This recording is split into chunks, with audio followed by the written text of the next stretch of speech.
Prepare for an unforgettable night at the San Francisco Symphony. Karina Kanalakis conducts Prokofiev and Sibelius November 6th through 8th. Prokofiev's dazzling third piano concerto crackles with brilliance and drive, while Sibelius transforms myth and nature into a sweeping musical vision.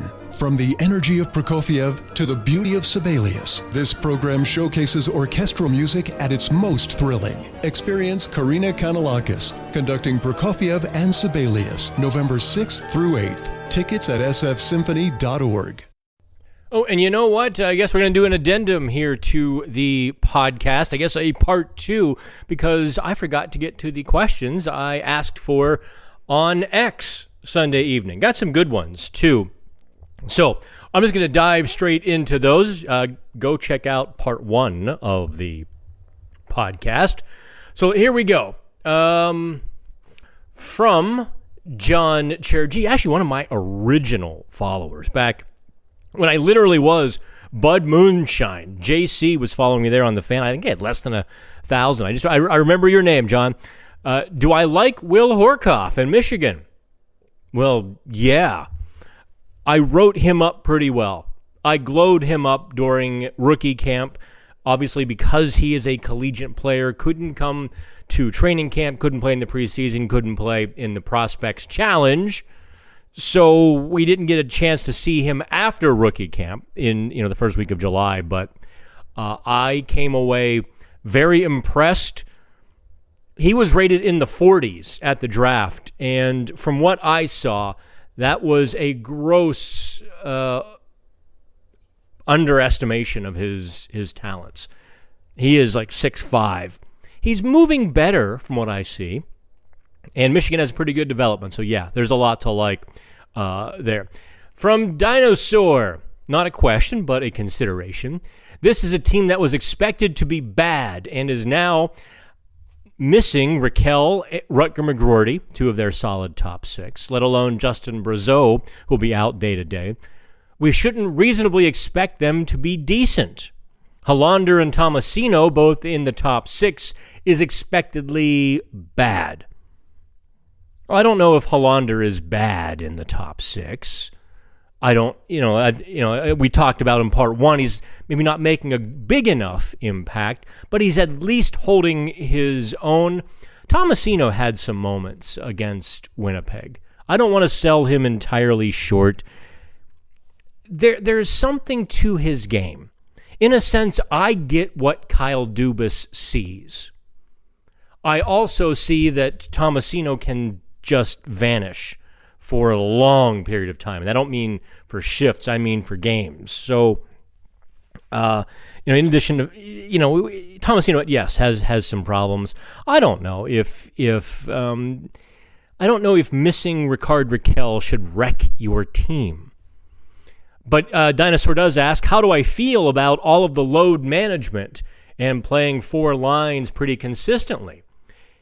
It is good when the Penguins have a playable 4th line, like right now, but the depth is quickly falling apart.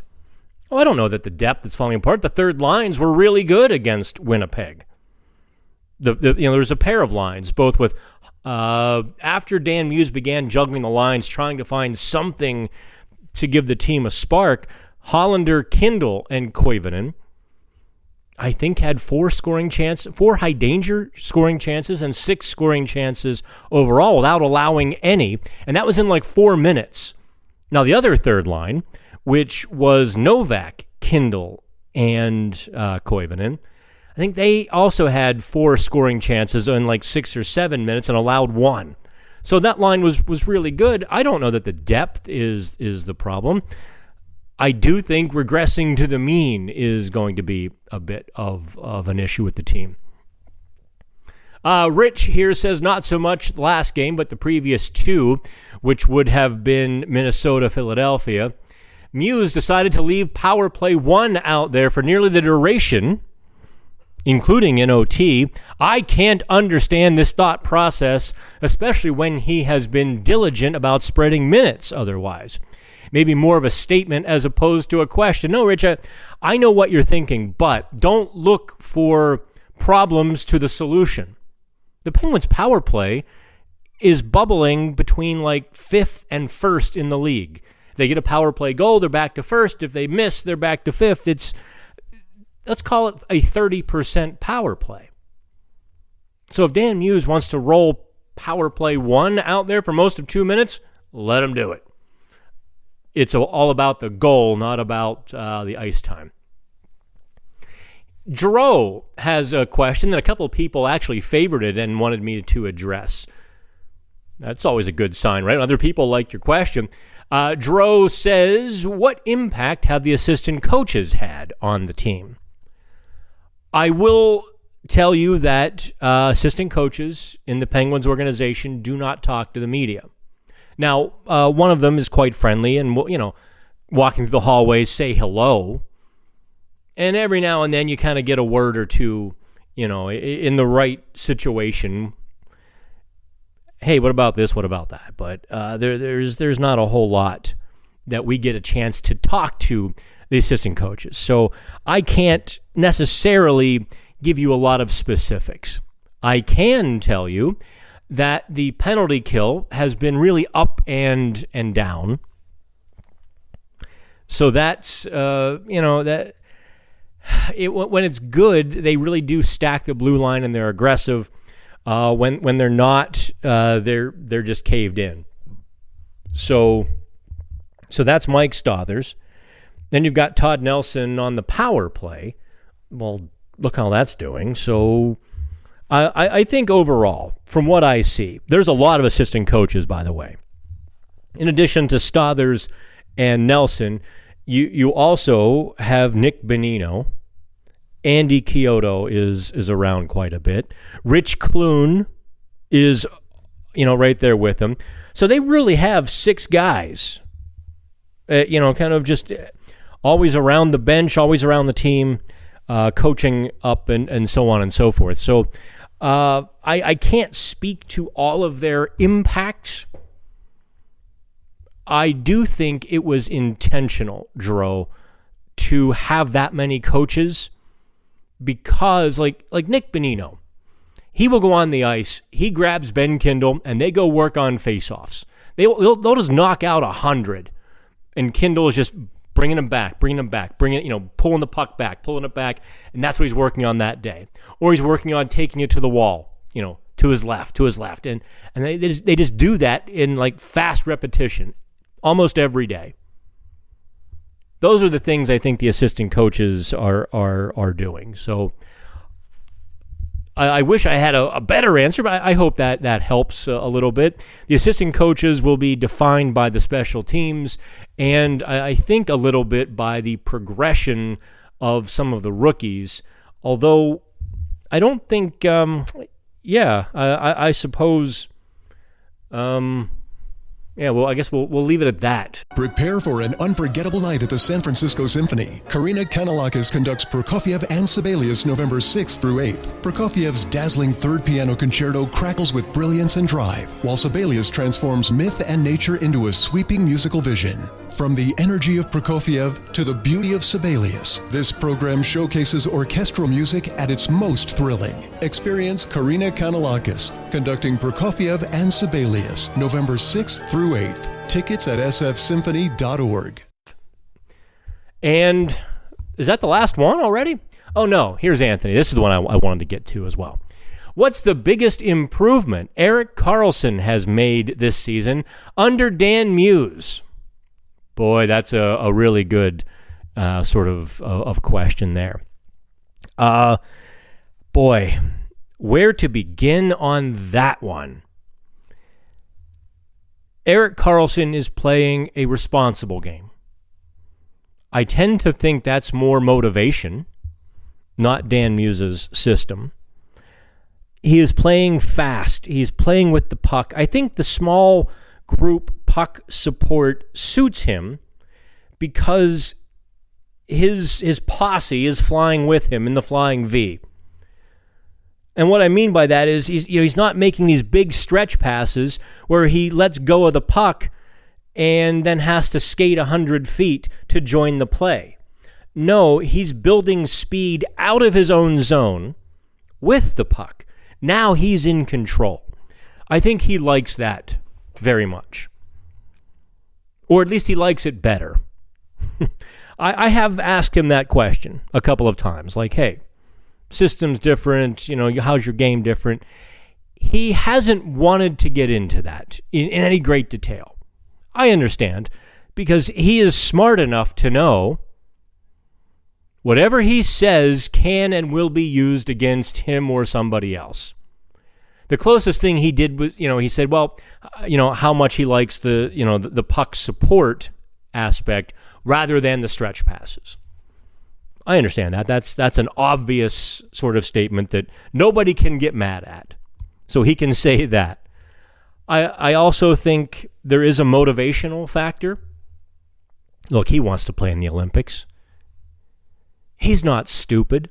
His former coach rips him to shreds before the Four Nations tournament last year, and he plays some of the best hockey he's played in a long time. He comes back to Pittsburgh, and he doesn't.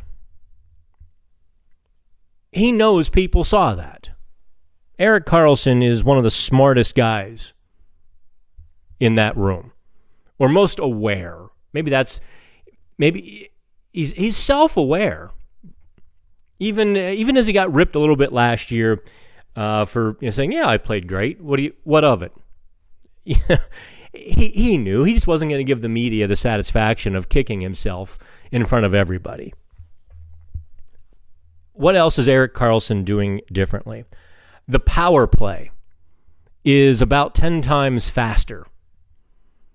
Yeah, they have their moments when he and Malkin play catch at the top of the zone, and even I want to yell down, shoot!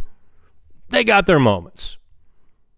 But they're getting the puck to the net. You're seeing deflections. You're seeing greasy goals.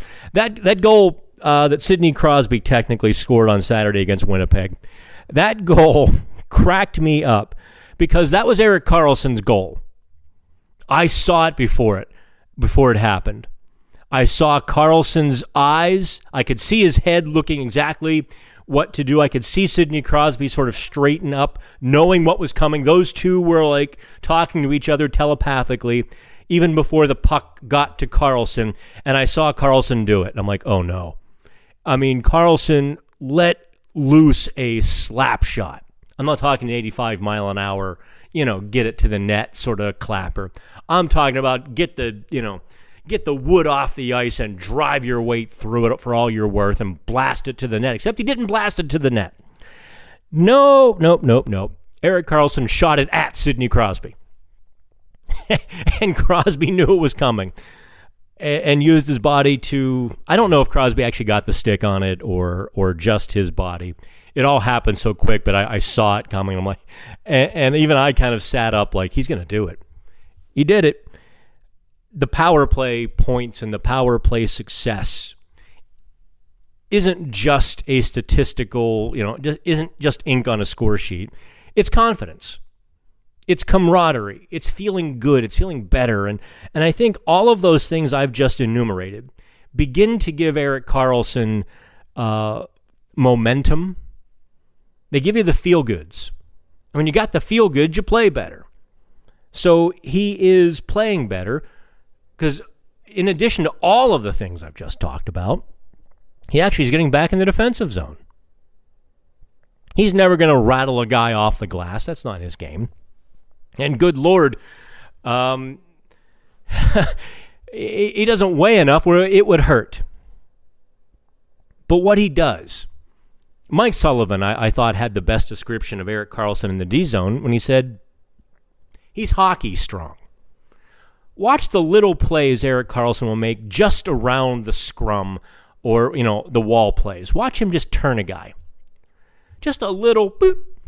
And the guy, and the opponent will just turn ever so slightly and now loses the puck battle. Those little things, whether Karlsson takes it or a teammate takes it, those little things mean a lot because now you have possession. And especially in the defensive zone, that puck is probably coming to Erik Karlsson, who now has the authority, the ability, the willingness, the space, the authorization to go. That's what Erik Karlsson is doing. And that is part 2 of the podcast. Actually, I found this a lot more entertaining than the first part. So hopefully you enjoyed it. Like, subscribe, make sure you set your downloads. And that is it from the Toronto hotel room on the Pittsburgh Hockey Now platforms. I think I'm Dan Kingerski. Have fun. Prepare for an unforgettable night at the San Francisco Symphony. Karina Kanalakis conducts Prokofiev and Sibelius November 6th through 8th. Prokofiev's dazzling third piano concerto crackles with brilliance and drive, while Sibelius transforms myth and nature into a sweeping musical vision. From the energy of Prokofiev to the beauty of Sibelius, this program showcases orchestral music at its most thrilling. Experience Karina Kanalakis conducting Prokofiev and Sibelius November 6th through 8th. Tickets at sfsymphony.org.